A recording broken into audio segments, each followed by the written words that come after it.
ഞാൻ 2023 degree pass ഔട്ടായി. എനിക്ക് IELTS പ്രിപ്പറേഷൻസ് ചെയ്തുകൊണ്ടിരിക്കുകയായിരുന്നു. സോ ആദ്യത്തെ അറ്റംപ്റ്റിൽ ഞാൻ IELTS എക്സാം നന്നായിട്ട് പഠിച്ച്, പ്രാർത്ഥനയൊക്കെ കുറവായിരുന്നു. ആദ്യത്തെ അറ്റംപ്റ്റ് ഞാൻ എൻ്റെ എഫോർട്ടിട്ട് പഠിച്ച് എൻ്റെ മെറിറ്റിൽ വിശ്വസിച്ച് പോയി എക്സാം എഴുതി. ഭയങ്കര ഈസി ആയിരുന്നു എക്സാം. പക്ഷേ റിസൾട്ട് വന്നപ്പോൾ എനിക്ക് കിട്ടിയില്ല.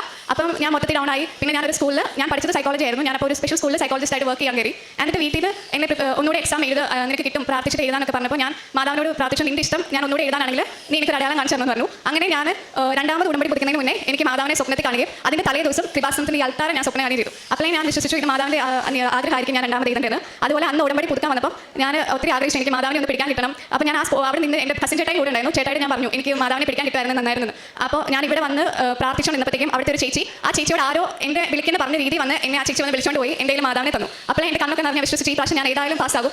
അങ്ങനെ ഞാൻ രണ്ടാമത് എഴുതി. അന്ന് ഞാൻ പഠിക്കുകയൊന്നും ചെയ്തില്ല, പ്രാർത്ഥിക്കുക, സാക്ഷ്യം കേൾക്കുക, അതുപോലെ തന്നെ എല്ലാവർക്കും സാക്ഷ്യങ്ങൾ ഷെയർ ചെയ്യുക. കഴിഞ്ഞ ആദ്യത്തെ തവണയ്ക്ക് ഞാൻ കൂടുതലും എൻ്റെ മെറിറ്റിലാണ്. പക്ഷേ ഈ തവണ എൻ്റെ മെറിറ്റിലല്ല, മാതാവിൻ്റെ കൃപയാൽ എനിക്ക് IELTS പാസ്സാവാൻ സാധിച്ചു. സ്പീക്കിംഗ് ആണെങ്കിൽ പോലും ഫസ്റ്റ് കയറിയപ്പോൾ തന്നെ